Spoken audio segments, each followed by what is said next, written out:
Coming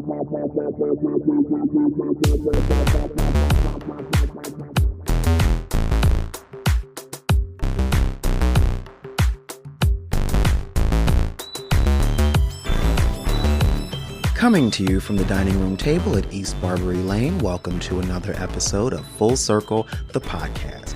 I am your host, Charles Tyson Jr., and today I am delighted to be sitting with our guest, Tony Keith Jr. Hey. Tony is a wonderful poet, spoken word artist, hip-hop educational leader from Washington, D.C., so you know we're going to have an interesting conversation. Today we're going to be talking about Tony's collection of poems called Knucklehead, and I would really love to get into this. Tony Keith Jr., welcome to the Full Circle table. Thank you so much, Charles. Glad to be here. Glad to have you here. Yeah. First of all, I love your writing style. I do. Oh, thank you. Like I couldn't hear your voice because I ain't met you yet, but I could definitely hear the warmth of the author's voice in the poems. I'm so curious. Did you find yourself speaking some of the poems out loud? A little bit, or if not speaking, like kind of moving with it. You were moving with it. Okay. Yeah. I love getting this reaction because even my mom called me yesterday. She's like, well, son, I'm reading through your book and I just came across one of my favorite poems that I've heard you, perform in public. And she goes, this is what you say? And she goes, I was saying it out loud. I had to keep myself quiet because she was like in an office environment or something. And so just the fact that the collection is sort of evoking these like reactions from people to either say them out loud or to move their body, to me, like that just brings me a lot of joy because there's a hip hop connection there. So okay, which makes complete sense. Yeah, if something ain't tapping, your foot ain't tapping, your head not bobbing, it's not hip hop. I know that's right. So talk to me a little bit. First of all, the title Knucklehead. Where does that come from? Title Knucklehead comes from, I believe, two places. One is just I really am just sort of attached to kind of really cool book titles, and I thought Knucklehead just kind of sounds great, but then I also realized that subconsciously that was just sort of me advancing language that I had heard since I was a little kid.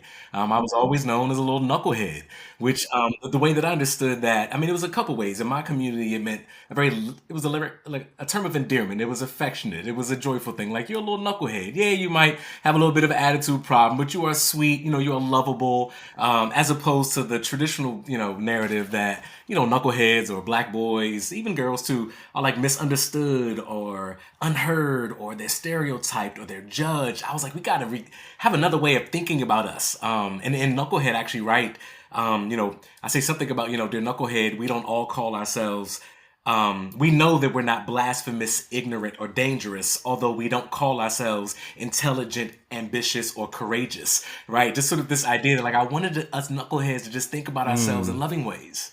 Yeah, that it definitely comes as a term of endearment. Yeah. Like, come here, little knucklehead. Let me tell you about yourself. Yeah, and again, I thank you for that, because I think that what I'm realizing is I'm feeling a lot more affirmed lately, because I was so concerned that the term knucklehead might be completely misinterpreted. And so a lot of readers and even just people in general, especially black and brown folks, are like, I know what a knucklehead is. I'm going to get this book to a couple knuckleheads that I know. And I'm like, okay, this language makes sense. These are the communities that I care about. Yes, this is what I wanted. Right. So it comes to me like you talk to different kinds of knuckleheads in these poems. Like, talk to me about that a little bit. Yeah, when I started, there's so much more to the story, but the first knucklehead that I'm writing to is myself. And so the world just probably needs to know that Knucklehead is a collection of poems where most of them are poems that I've been writing to myself over the last 30 years, right? And just dealing with my world as a black gay man in America. And in my very first book, How the Boogeyman Became a Poet, I sort of tell this story about how I discovered writing poetry as a way to just kind of protect and preserve myself and my sanity during times of stress and anger and confusion, and I still practice that. And so the poems in that book are essentially poems that I was writing to myself, just dealing with my world, but also reflecting on the different contexts in which I've seen black masculinity show up. And so I write about jails and prisons. I write about playgrounds. I write about what it's like to sort of play sports. I write about what it's like to fall in love. I write about education. I write about police brutality, but all these different sort of places in which I've experienced myself in my world as a black gay man in America, and then add the additional layer that I'm also gay. Right, so like there's an additional thing to it, and so that collection is me really just kind of how I wrestle with it, and then the very last part is just their poems, about being in pursuit of your passion, about I talk in the book. I use this metaphor of the very first letter is dear Knucklehead, have you ever had a planet lodged in your belly? Yes. And for me, the planet represents purpose, right? And so a part of it is just sort of like that book is also like, have you ever just felt like the world is misunderstanding you, but you got a purpose, and you might be gay. It's sort of like one of those like those things. So that's what I was aiming for with this collection, which I think I probably answered way too many things in that answer. But anyway, there is no such thing as too many. I want it all. Yeah, thank you. Thank you. Yeah, I love your use of language, and I felt like this was coming from someone I knew, because hopefully when we are young, coming up, gay people, gay black people, hopefully we have a few figures in our life that are there to like help bring us up and show us the way, and your voice called to that. Oh, I really appreciate that, because Charles, something that I think so much about is, if only I had a book like this when I was a kid. Oh my God. How seen, I would have like felt. And although I was reading, this is what's interesting is, I was reading Langston Hughes as a kid, but nobody was talking to me about Langston Hughes and his sexuality or his masculinity. Like no one was saying to me that, Tony, you're reading the works of queer writers, gay writers. Like I didn't know then. Right. And then, of course, I grew up in the era where I was reading, at least in college, literary works by Elin Harris. Yes. And so, right. So I remember like literature. B-Boy Blues got me through some stuff. Okay. So I'm thinking about like, I remember sort of discovering black gay queer authors, I guess, sort of in my 20s. But like, what about my like teens and middle school years? Like, where were they? And all I keep thinking about is, like right now in this moment, I'm like, I really want these young black boys, whether they're queer, gay or not, or questioning or whoever, to like, to know that they exist. Like right now, like here's a book for young adults. Like here's something written for you, specifically for you. I really wanted that. I was like, this is the book that I needed. The poems that would have been like, oh, this makes sense. Right. Yeah, because, there's so many stereotypes that are put on us as when we're young, when we're black, when we're queer, not to mention putting all that together. And we also grow up with again, hopefully our family telling us you can do and be whatever you want to be if you put your mind to it, but at the same time the world is telling you the opposite. If you make it. Yes, this is the thing. I love that you said that, because this is what I've continued to get more clarity about. I go to poetry for clarity. Someone said the other day, Tony, a lot of your poems about, being between things, like, between this thing and that thing, darkness and light and sadness and joy and all this other kind of stuff. And I think so much about like how for me, like poetry is trying to kind of fill that space in between. And I'm like, I'm hearing all of these narratives in the mainstream world that I am not lovable. Right? Legislation is saying that I'm not lovable. Policy is saying I'm not lovable. There's certain, I'm just like that. There's narratives that exist within religious places that say that I'm not lovable. And then there are the people in the world who I don't know who do love me, who are like, nah, you are lovable. You are a wonderful person. You do have person. And so I'm thinking about like, how do we filter out that noise? Like, how do we completely turn off the mess that we've been hearing? And so I think so much about like, I'll be 44 years old this year. And I'm like, I've got 44 years old noise that I'm still filtering through. And I'm like, oh, if I can create better noise for a kid who's 14 right now, or 13, or maybe the questioning adult, whatever. But I think like now is the time to insert more positive affirmations. Like now's the time. And so I appreciate what you just said, because I'm like, we keep hearing all this stuff about us that we're unlovable, and yet we know that we really are because people tell us. Exactly. Yeah, it's like, and how do we find joy and optimism when Yes. essentially the world is basically saying, "Why are you still here?" Yes, yes, and you probably see I wrestle with that even in Knucklehead because in this book I also write about poem. I mean, there are poems. There's a poem in there that I wrote when I was 15 years old that I slightly edited a little bit, and then there are poems that I wrote like when I was 40, right, and being married to my husband and writing about love and conflict and all this stuff because I just think I was going somewhere with some point. What was it? I get so lost in my thoughts. Oh, got it. Yeah, but the idea that, when we are absorbing this as gay, queer men, we are absorbing these negative narratives and then we meet love. We fall in love, romantic love.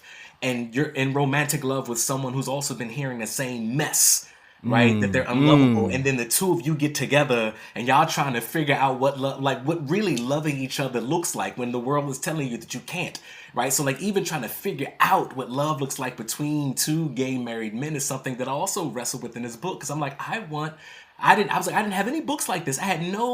All I had was my imagination. And honestly, it wasn't until Robert Jones Jr. wrote The Prophets.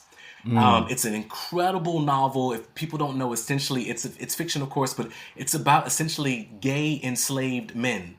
And I thought to myself, like, what a wonderful story to tell. Because we only can rely on our imagination because there were no documented stories of this, at least that, written. Like, we don't know Right. what that experience was like. But of course, there were gay and queer enslaved African, like, of course. And so for me, when I'm writing my books, I'm like, if anything, I want to awaken the imagination of the questioning of the little Hmm. black boys who might be like, yo, I wonder what it's like to be in love with another man. I wonder what it's like to get married. I wonder just so they can wonder, you know? Hmm. Hmm. Yeah, that's fascinating because yeah, there's examples of drag and elements of ball culture in Yes. enslaved times. So yeah, Yes. they try to act like this shit just came out 15 years ago, Yeah, but no, like child, we have literally been around forever, right? since been. Yeah, forever. And actually, relatedly, I even write about in my first book, How the Boogeyman Became a Poet. I reflect on I love that title, by the way. oh, thanks. Oh, I can even probably talk about that too if there's time. But Go for it. because how the boogeyman became a poet. So first of all, to listeners and readers, it is a young adult memoir, and it's all written in verse. So every page is sort of structured like poems and formatted with stanzas and alliteration and rhyme and fun stuff. Anyway, but it's about three things. It's how did I become the first person in my family to go to college? How did I start coming out the closet as gay? And how I discovered poetry sort of as this thing that I continued doing well into my adulthood, right? And so inside this book, it's really cool because there are hand copies of, copies of the actual handwritten poems I wrote as a kid. I kept them. And so some of them are in that book. But anyway, but I tell this story about how I remember growing up as a kid in the late 80s and early 90s hearing about an uncle. I have an uncle. He passed away. In the book, I call him UT. He passed away in the early 90s. And I just remember, I say in the book how I remember him being, soft. I just remember him being a little soft, just a little, I don't know, light on his feet. I don't know how to describe Hmm. it other than that. And then Little sweet. a little sweet. And then, he dies of complications of AIDS in like the Mm. mid 90s. And that is probably, as you know, at the time, well, the height of the narrative and the epidemic of this is a gay Hmm. disease. And I'm processing his death in an interesting way because I'm like, well, I don't understand how he got this thing because he wasn't gay. He's got a son. I know that he had a girlfriend. It's like I know. Look, there was sort of this confusing. Anyway, so my point is, later on, many years later, the family begins to start discussing, and it later comes out that my uncle was indeed gay, or at least bi, but certainly he Right. was not straight. And there's a picture that I reflect on in the book where it's in my grandmother's photo album. And it's a picture of my uncle and he's literally kind of like hugged up with like another man in this picture. And I remember as a kid asking my family, I was like, who is that man? And all they would say, and this is gay queer people, oh, that's your uncle's friend. And I'm Friend. doing air Hmm. quotes for people. Hmm. That's your uncle's friend. And you know what I mean? So I think so much about like how even the concept, all we had in our imagination was a friend. Hmm. And I'm like, nah, we need something more concrete for people nowadays. But I'm like, that way I'm not hiding, I'm not my uncle, But I'm like, oh, what story he probably could have told me about what was going on with me because I was so confused. Nobody Hmm. I knew was openly gay. Nobody. in the '90s that I knew was open. Nobody. Yeah. I mean, we hadn't met yet. Right, right. Well, I mean, at least, yeah, like literally, that I knew, or at least that was at least my age. That was like a teenager Right. or a Well, young yeah, person. because you said you're 44. Yeah, I'll be 44 this year. Yeah. Okay, so I got just 5 years on you, Oh, all right now. Well, hey, look but at you. Hmm.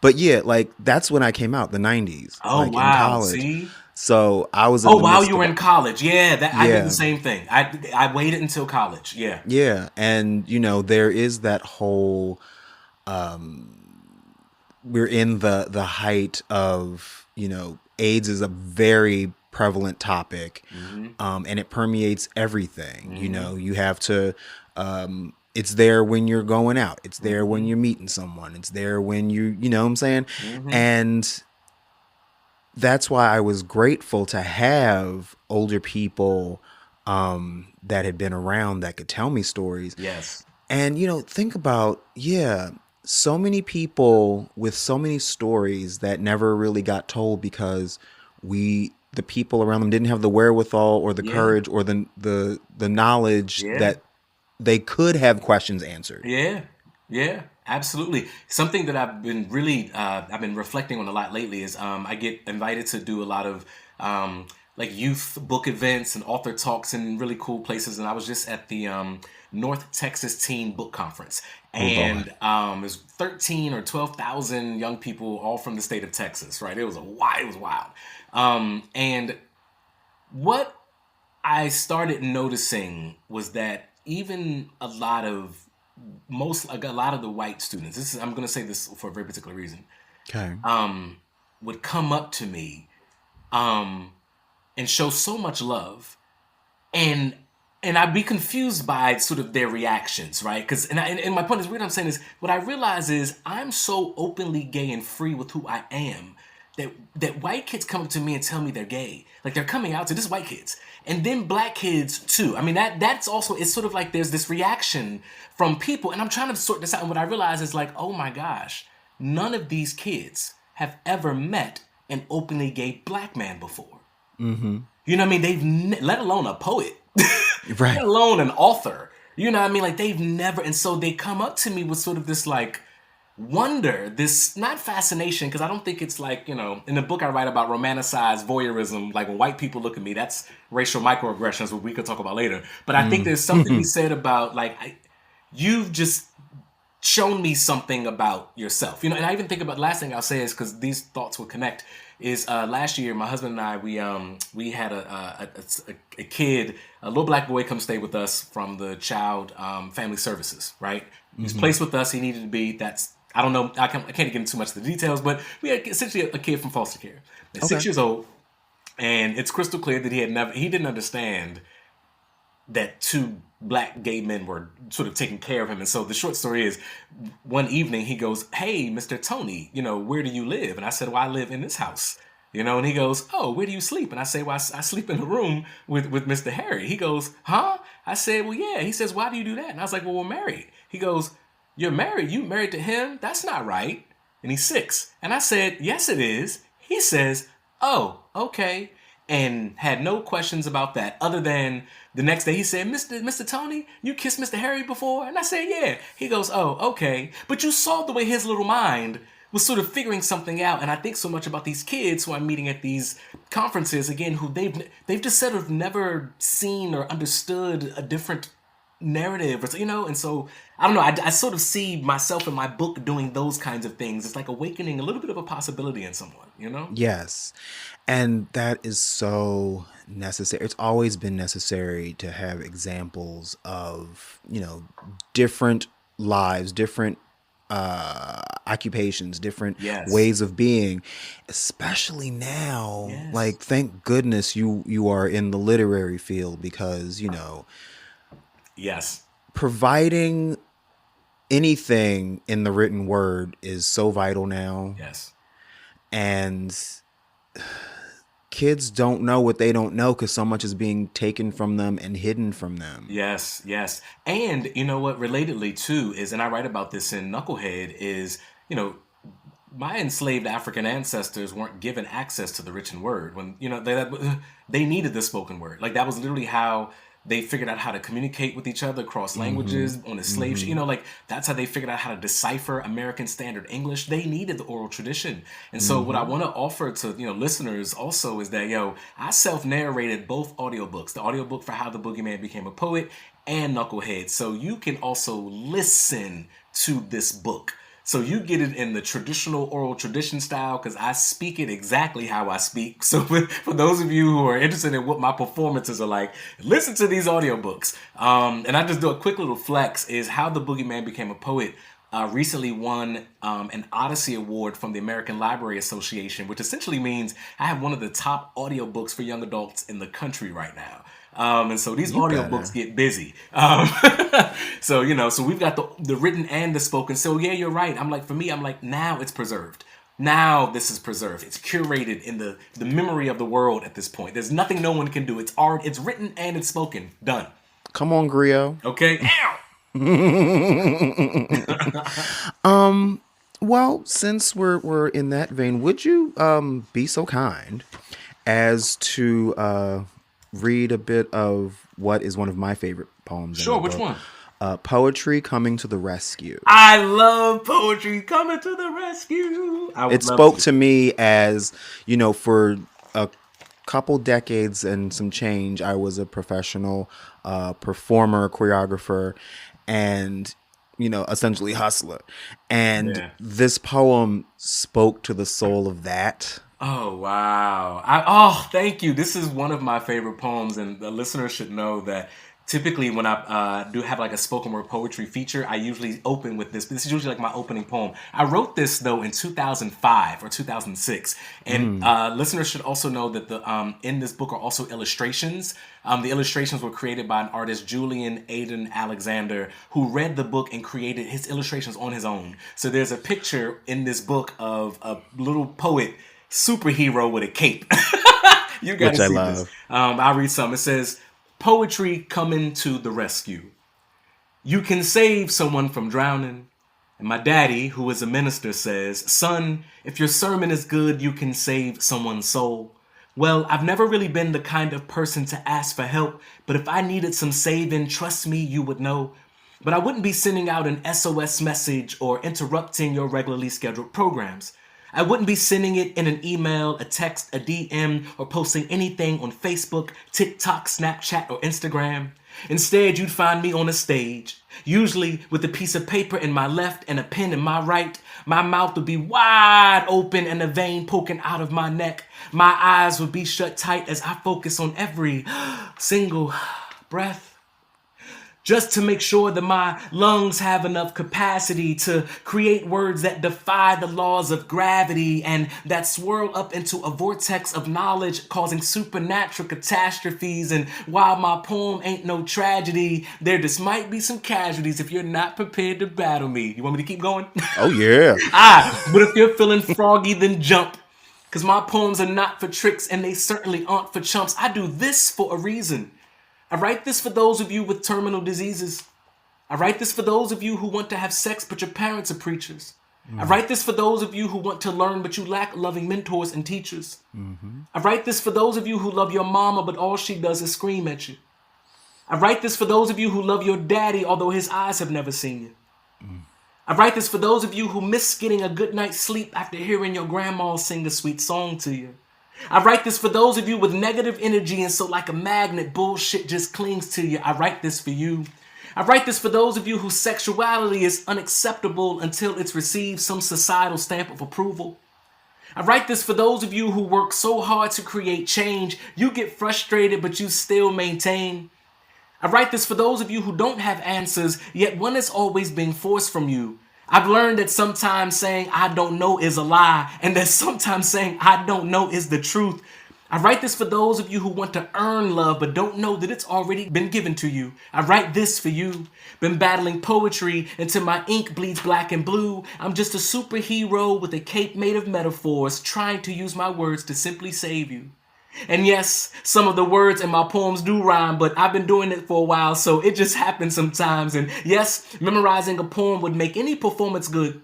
But if I could, I would pick up this book and read my words just to make sure that my messages are never misunderstood. I do this for a reason, and this gift is not temporary. It does not change with the seasons, which means I can spit fire while the sky is hot, or I can cool it down while the water is freezing. And if words having power isn't something that you believe in, then I can spit on my fingertips, reach out my palms, and turn these written words on pages into a spoken altar call, and I can start saving all of you heathens. Because I care about your futures. I care about your destinies. I care about your legacies, and I want y'all to know my name. I want y'all to look up in the sky and scream out. And if this was an open mic, I'd say, "Is that a bird?" And they would say, "Is that a bird?" And I'd say, "Is that a plane?" They say, "Is that a plane?" And I'd be flying by shouting, "No, it is poetry, and I'm a poet, a social agent of change, piecing letters to words and words to sentences and sentences to sounds. I can leap over metaphors with a single bound. I am powerful enough to spark protests for equality in ghetto communities. Talk slicker than silly politicians, creating policies that grant rich folks immunities. See, I didn't choose to be saved by poetry. Poetry chose me. Poetry crept up inside my mama's womb, and poetry started tickling me. I've been speaking in rhythmic patterns since I was in grade 3. I'll just continue till I'm through. So who am I? Well, I'm just a simple superhero with a cape made of metaphors, trying to use my words to save you. Poem. Thank you, thank you.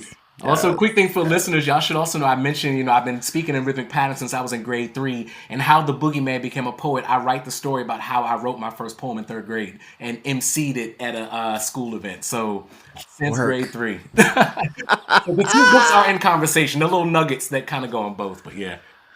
Which answers a question I was going to ask. How did you approach Yeah. writing and being a writer since grade 3? Wow. Yeah, since grade 3. And I don't know how much time we have, but I'd be happy to even sort of the way that these books came about. I'll try to make it really, really short, but Good. I'm good. Oh, okay, cool. So what had happened was, this is the truth. Spring 2019, I get laid off from my full-time youth development nonprofit job in Washington, D.C., doing work in D.C. high schools while also working on my dissertation. And my husband, who I had just got married to a year before, he had just got laid off from his job too. And this was like we were living in this tiny little 2-bedroom apartment in Northeast Washington, D.C. And the only way that I knew how to make money was on the side. I was always performing poems or featuring some way or I was gigging, if that makes sense, and gigging and also doing some kind of consulting. I do work in it's funny because I have to now say DE. Well, I can't say DEI anymore, but that's kind of the world that I was in. And anyway, I was in that world. You can say it whenever you want. Well, that's right. You're right. Damn right. I was in that world. I was in that belonging, equity, and shit in education, right? And so I'm in that space, and so I just kind of go heavy on doing that, and I start writing grants and fellowships, and I just figure out a way to survive 2019 on just the poems. And thankfully, my husband found a job later that fall, and I defended my dissertation successfully that fall. But I entered a job market in Washington, D.C., and no one wanted to hire someone like me. My PhD is in education leadership, and I focus on hip hop and spoken word and poets who do work in education. And anyway, there was just no place that was looking for someone with my particular kind of skill set. And so I'm like, well, whatever. I'm just going to. Are you saying positive black people aren't marketable? Is that what you're trying to say? Okay. I'm just like, academia is just like, dude, you move in a weird way, because although my PhD is in education, the world should know I've never been a traditional classroom teacher ever. I've never been taught in K through 12. I've done college courses, but I've always been nonprofit, community spaces, after school programs. I always moved in that space as an educational leader. And so I knew that I wasn't the only one. So that's what my dissertation is all about. So I entered this world with this PhD, and I don't want to be a principal. I don't want to be a superintendent. I don't want to be a chancellor of schools. I want to run a bureaucrat. I don't want to do that. And so, and I also am not fully sure I want to be a full-time assistant professor. So anyway, so I go heavy with applying for jobs, and right now poetry is paying the way. And so in February of 2020, I'm at the University of South Carolina, Charlotte. I keep saying that. I'm at the University of South Carolina in Columbia, South Carolina. Okay. And I'm there for a writer's retreat for some young people with my friend and fellow author Jason Reynolds. So the world would certainly know the name Jason Reynolds if you're into young adult literature. He is a beast to be reckoned with. But also one of my very dear friends. Love him very much. Anyway, 2020, and he's talking about his life as a young adult writer. So being someone who writes on the page, he's also a poet on the page, but I am a poet on the stage. I'm performing. So we're talking about our careers in that regard. And after every event, there was always a book signing for Jason. And because he's got tons of books. And I'm used to sitting at this table with Jay, and he's my friend, so it's nothing. And I'm in my phone, just doing nothing, typing something. And this little black boy gets out of Jason's line with this black woman. And they walk right up to me, and this little boy says, "Mr. Tony, where's your book?" And I was like, "Book? I don't have a book." And this is 2019. I don't have a 2020. I mean, like, I don't have a book. I don't write books. I write academic papers. I publish on the page. I say something silly, and he sort of looked a little disappointed and was like, "Okay." And I think that his mom or the lady he was with might have said something like, "Well, let us know when you write one." And I remember going back to my hotel room that night, like, what? What in the world are they talking about? And I decided in that moment, I was like, I'm going to write a young adult version of my dissertation. I was like, I'm going to translate this big old academic thing, and I'm going to write this thing. Yeah. And I get so excited about this, right? I put 500 words down on the page that night, and I go tell Jason the next morning, I'm like, "Yo, Jay, I think I'm going to write a book, bruh." And he's like, "Okay, Tony, sure." And I'm like, "Serious, I think I'm going to write a book." So we fly back to Washington, D.C., and then March 2020 hits, and COVID. Mm-hmm. Boom. So education landscape changes, the art space changed, like everything changed. My economic reality changed significantly. Right? I was like, oh my gosh. And so that's when I was like, yo, the only thing that I know I might be able to do to get some money down the line is I gotta probably work on seriously publishing this book. So I'm writing for more grants, and I decide to write this book. So I write this manuscript that I think is a young adult version of my dissertation. And I learned that what I got to do is get a literary agent, and I learned how to query a literary agent, and I got an agent within like 2 months, which apparently is unheard of in the industry. Really? I got a literary agent very, very fast. And so I got someone willing to represent me, but she said, this is how I'm going to connect the dots. "Tony, the thing that you are writing is not a young adult version of your dissertation. The thing that you are writing is there's something you want to tell a story about yourself, about you being this little gay black boy." Because apparently I didn't realize, but I had woven that narrative into what I thought was my young adult book. Like I was somehow embedding the story about me in the story about my dissertation. I don't know why, but my brain was doing that. So she helped me tease all that stuff out. And what came out, of course, was how the boogeyman became a poet. And so what happened was, so while I'm trying to figure out how to write how the boogeyman became a poet, I'm also still writing poetry. And so my agent, after about a year and a half of working with her, she was like, "Tony, look, it's been a while. It seems like you're still trying to figure out this memoir thing you want to write. Why don't we just go with a poetry collection? Publishers in the young adult space don't really, buy poetry collections, but, we can just get your feet wet. We'll see." I say, okay. So I put together the collection Knucklehead. I was like, I got these poems that I've been writing to myself over the last couple of years. We can go with this. She goes, okay, but in my book proposal, I say I'm also working on this memoir, and I think it's going to be a memoir written in verse called How the Boogeyman Became a Poet, and I'll tell you about that title in a second. And so we send this out to publishers. Publishers then write back sort of quickly, and they're like, wait a minute, this Knucklehead collection is interesting, but what is this memoir thing? What is that? Right? And so my agent was like, "Tony, how fast can you try to put something together?" And I think I locked myself in my office for 3 days straight and just wrote as much as I possibly could. And I think I got like the first 30 to 40 pages or something out of something that I thought would be the memoir, How the Boogeyman Became a Poet. And HarperCollins bought both. And they said, "But Tony, the publishing world does not know you. Your memoir needs to come first.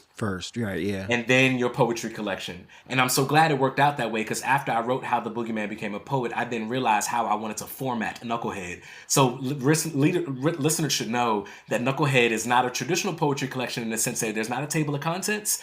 And it's not like there's like a themed section. It's not like, oh, I want to read the love poems. Let me go to... I mean, it kind of is that way, but not really. It's something that it's designed for you to read cover to cover. So the titles of the poems sort of are like transitions in the story of the poems, if that makes sense. Yes. And How the Boogeyman Became a Poet flows the same exact way. The titles in the book flow as transitions throughout the entire book. And so that's sort of like my writing style. And the last thing I want to share, because I think this is all important in this story. Because this is how I knew I was going to be a writer and how it's going to be connected with the poem. Is also in 2019 to 2020, when all this turbulence is going on, I'm enrolled in therapy. Okay, here we go.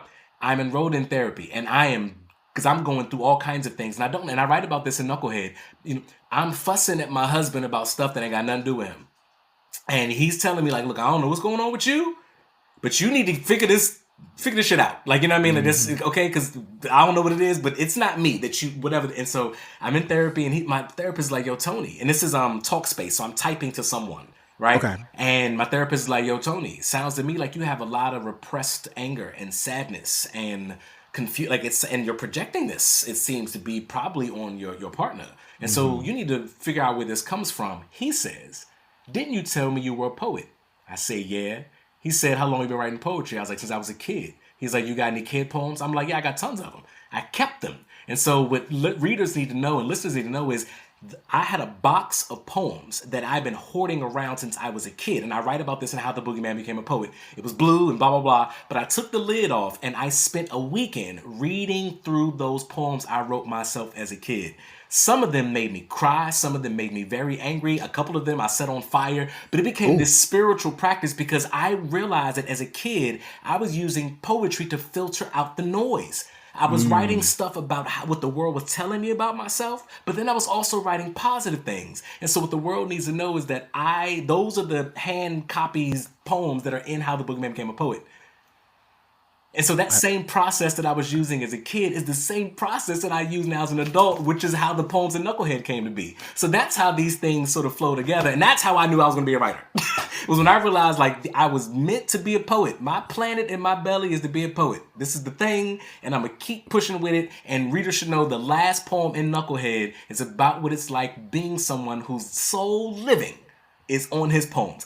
That's the only thing I've been doing for the last 6 years. I never got another full-time job except for the one I've created for myself. Work. You had no choice but to be an artist. I had no choice. It like literally, I feel like the God or the universe squeeze it out of me. It was like, look, here's your moment.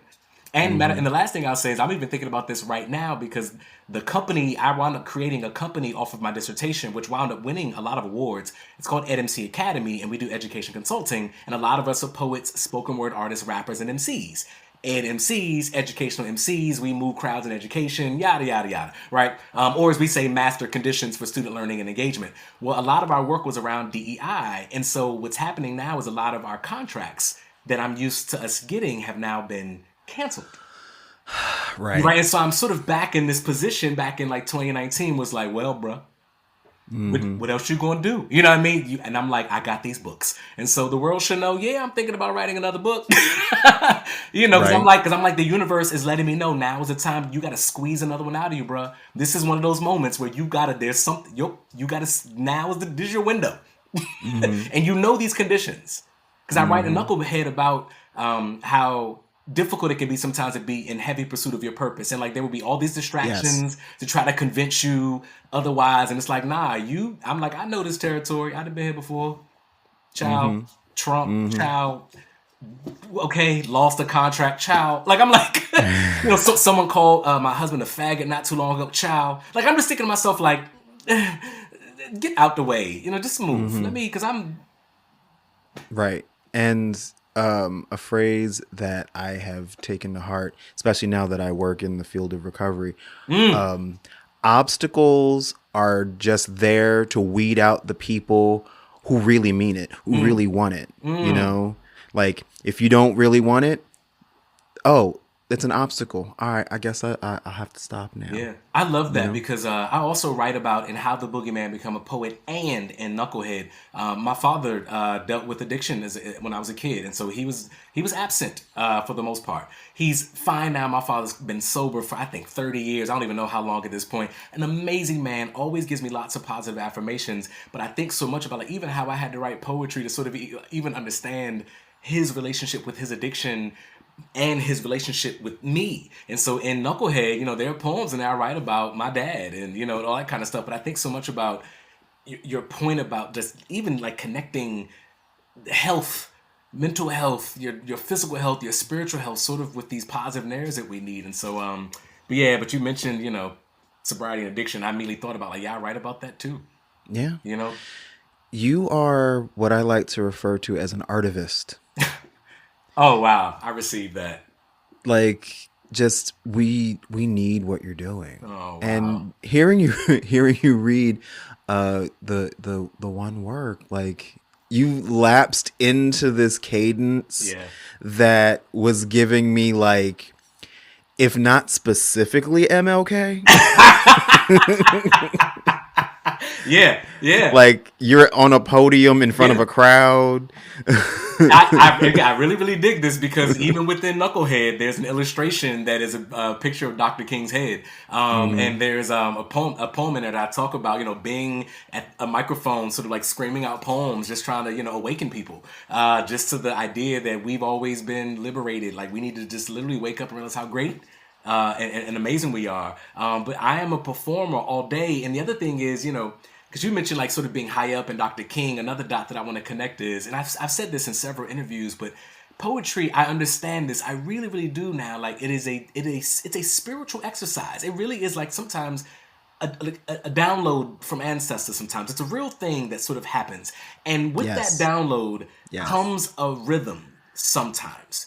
And this is why I tell people that I'm a poet, but I'm not a rapper. And don't get me wrong, most rappers are poets, or at least should be, because rap ain't nothing but poetry spoken over a time beat that must rhyme. And a lot of That rappers part. don't know about poet. Anyway, but I'm like, yo, because for me, what comes first, like if I'm feeling heavy about a thing that I just need to write something, what comes first for me are the words.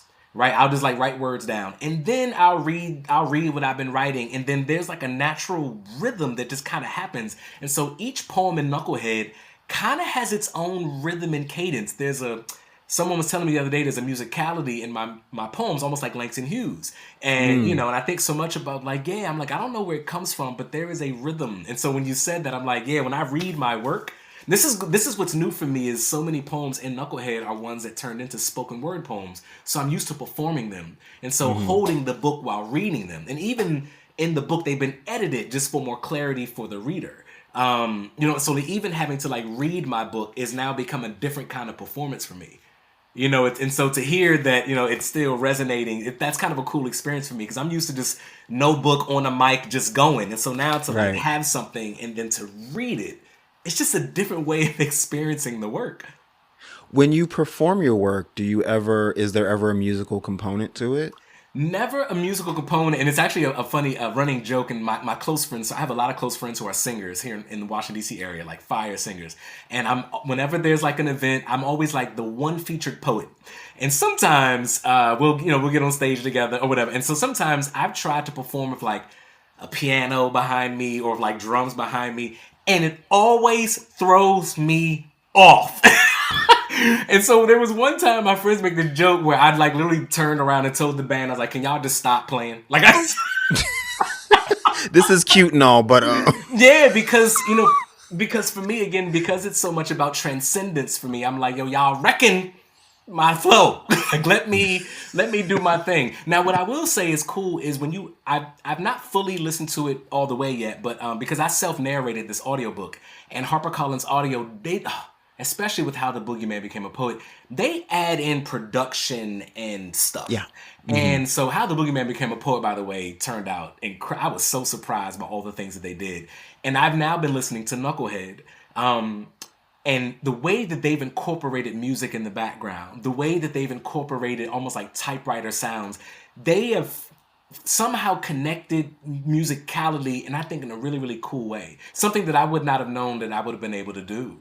But you gotta check out the audiobook. It's like It's already on my list. I still have a credit in Yeah. Audible, so yeah, and I gotta say, one of the reasons why I'm so slow to listen to it, and I was the same way with How the Boogeyman Became a Poet, is because it's just interesting to hear myself read out loud to myself stuff about myself. Like it's like such a multi-layered experience. It's like, oh wow, like this is okay, Tony. Like how hard is it to not judge yourself? yeah, because I definitely am like, oh, I didn't say that part right, or that didn't go so well. Like and sometimes I find myself like cringing at like, I can't believe I read this poem out loud. Like, I can't believe I said, so there's this. And so I'm experiencing Knucklehead in a really interesting way where I'm like, I'm too scared to finish listening to it.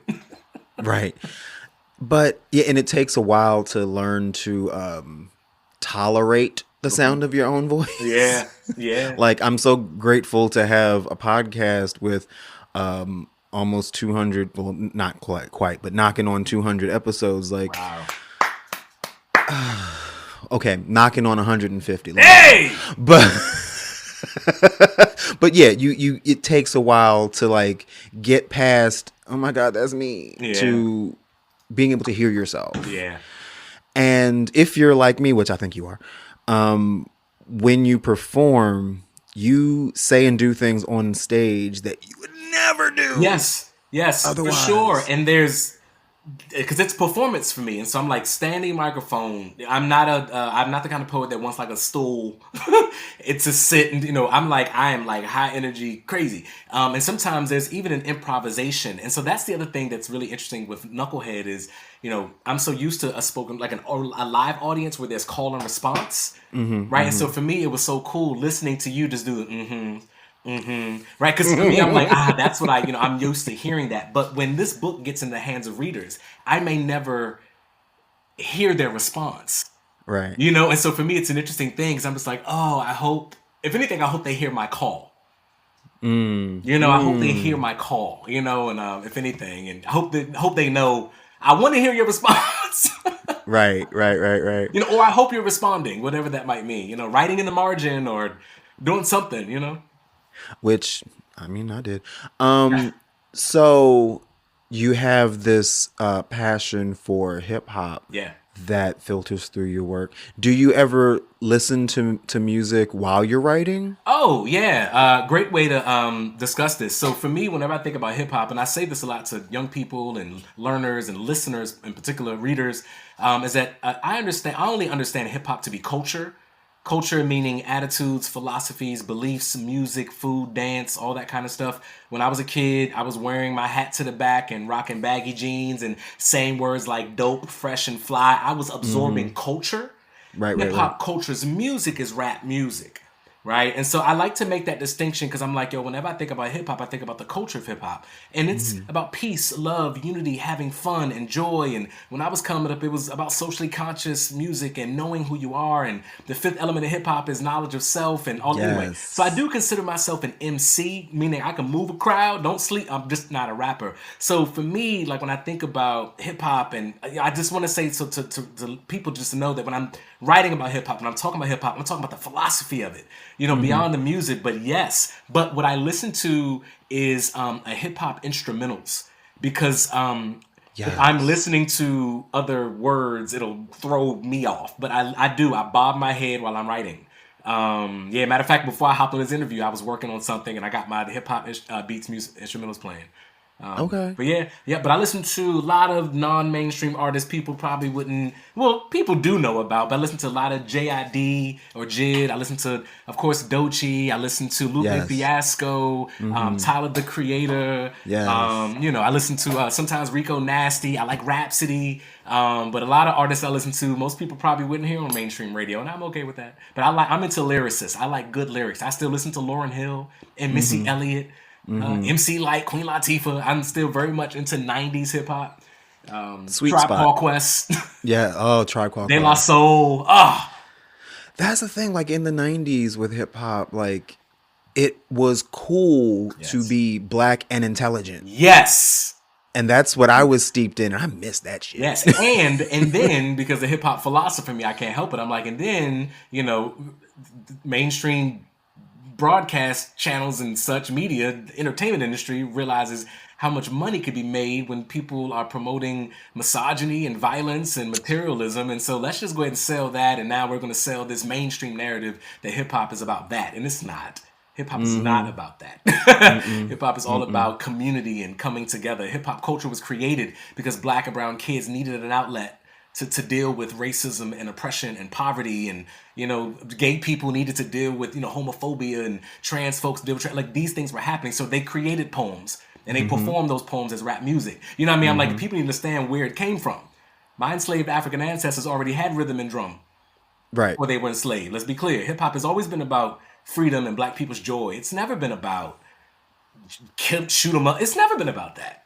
Right. You know? And that's the thing, because like, that genre started off as, we are trapped in this environment and no one is listening to us, so I'm going to Yes. put my story to music. Yes. But all that was heard was gun, shoot, kill. Yeah, and that became that's the thing. Let's do it. Let's grab it. It's funny when I listen to I go to schools and I talk to young people now. I have to explain to them that I'm like about my consumption of hip hop, because they always like, who's your favorite artist, or they want to want me to get into the debates about Kendrick and Drake, which I will engage. I love a good debate, right? But then when they ask me who some of my favorite artists are, the only ones that I know they recognize is Lauryn Hill. And sometimes I'm always wondering, what it is, but they specifically always know when I say Lauryn Hill. But when I mention others, they don't. And I tell them, I'm like, y'all got to understand that Dr. Keith is, about to be 44 years old. And I just don't listen to the same music y'all are listening to right now. And I was like, I'm officially at that age where I get to say, I say things like, I don't know what these little kids listen to me too, but I don't judge you. You know what I mean? I'm like, but I'm not judging y'all. Hip hop is always going to be a youth created culture. And so y'all are the ones moving it forward. I just want to remind you all and let you know the history of the culture, so that you also can filter out some of the noise and maybe create something that's counter. You know what I mean? Right. So just know that, So I'm like, I'll never judge you, but I don't know Lil Yachty. I don't know Lil Baby. I don't know All the babies and the Lils and the Youngs. I can't help them. Like I don't, and I don't even feel bad about it. I own it. I'm like, oh no, I don't know y'all. I don't know what you're listening to. I got nothing. I don't know. The number of, if I had a nickel for every time I said, it's just not for me. Yeah, it's just not. I got nothing. And I love me a good ratchet anthem every now and again. Oh yeah. My husband listens to Ratchet Anthem. If I need to hear something, he is definitely into he definitely went through the whole City Girls phase, and Harry is very much into all the hood rat ratchet. You know what? Live your life, babe. When we do a quote unquote regular episode of the podcast, we have a segment called the 15-minute fave. Mm-hmm. And the 15-minute fave is something I started years ago. It's like, this song was my favorite song on the planet for the 15 minutes I was paying attention. Yeah. And sometimes I preface it with, now this one's a little ratchet. Yeah. But it's so good. We need it. But you know what, though? But I think the beauty about that, though, is I think about this, too, especially within the context of hip-hop culture and the music that we had when we were coming up, is there was just more balance, right? And there was just a little bit more balance. Thank you. Because I was like, yo, don't sleep. When I heard, don't you pop that Doodle Brown, what? Right. Like, I'm like, yeah, like, I'm getting it popping. I'm also listening to, Tupac was also, someone who wrote from sort of multiple sides of himself. So I'm thinking to myself, like, there was at least some balance. We could still party and maybe shoot them up a little bit, be ratchet, but there was also social consciousness. And I think that for me, I'm like, I just missed the balance. Right. And I also am so curious about the spaces in which black gay men find themselves within the context of hip hop. I think about this quite a bit. Within hip hop, I wouldn't be loved musically, but within the hip hop context of education, I'm loved greatly.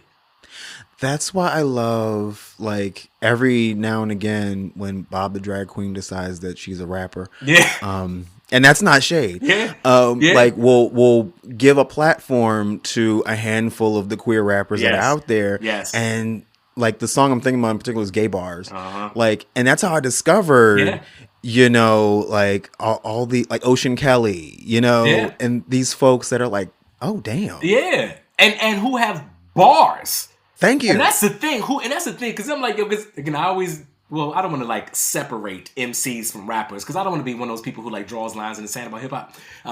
But I do believe there's people who can absolutely write raps and can probably rap in a studio, and then there are people who can write raps if they are writing their raps, who can perform live and move a crowd, who can MC. I sort of always make a bit of these distinctions, and so for me, I would love to be, because I'm like, yo, gay people, we some of the best MCs. When you think about ballroom culture, the MC is the one who's literally moving that entire crowd, right? With the rhythm, and I'm just I have so many.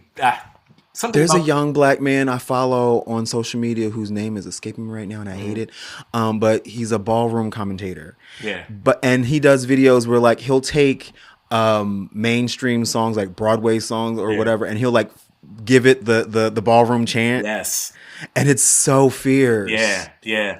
And he did this like flow chart that took the elements of hip hop and the elements of ballroom and talked about how Love this. I got it's it. the same shit. That's what I'm talking about. I'm gonna find it and I'm gonna send Please, it to you. please do, because I'm like, I Yes. want to start consuming that kind of work, because I have so many questions. And also, it's interesting. I've actually never been to a ball. I would love to go to a ball. It's so funny to think that I'm a gay black man in America has never, ever, ever been to a ball.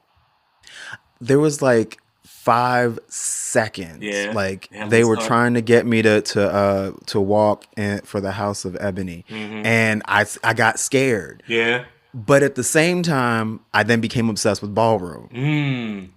So yeah, it's like I know it from peripherally, but never from the inside. But yeah, yeah, it's amazing. It's this yeah. whole culture, and everything magical in the world Yes, comes from ballroom. yes. And everyone will like try and fight tooth and nail and say that's not true. Yeah, But absolutely. And relatedly, because I don't know how we got into this wonderful. Well, no, because you brought it up. But I'm thinking about hip hop culture, because I'm like, with the hip hop culture, we have ciphers, right? Or people get in. You get in a circle and you battle, and the best one wins, right? This like that idea that we know what it's like to be in a battle. We know what it's like to battle. Like, there's something to be said about that. That is triumphant about us.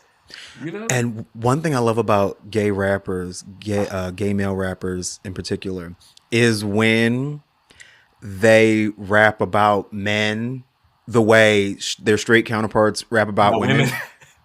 It I makes live the for world that. so uncomfortable. It makes the world. That's why I love it. It makes the world so uncomfortable. There's a poem in Knucklehead where I tried to. It's funny because I do remember writing this poem, but once I started writing Knucklehead, I knew that I wanted to play on the imagery a little bit and the metaphor. But one of the last poems in Knucklehead is called "We Made It: Love." So, right? So it could be read as we made love. It could also be Right. read as, well, we made it love. Like, there's a bunch of different things. And so within the imagery there is, two black men, me and my husband, we're floating in the skies. And then all of a sudden there's, things blowing in the breeze, and then there's a lifting of public and private parts. And then I'll give you this nugget, because I think this is a wonderful Easter egg. Because I'm a lyricist, I believe in embedding things in poems. And so there's a stanza in that poem that's called "We Made It Love." And I know, here's the thing, I know that honestly, like, very few people will get this unless I start saying this exists. Or they might. But in the I guess it'd be the third stanza in "We Made Love," I say, where our breath became verses written into the breeze, and so we hang glided across the tops of tall trees, suspending ourselves high above the bottom of sturdy bridges that were built on nothing but trust alone. In that stanza, I use verse top bottom. What?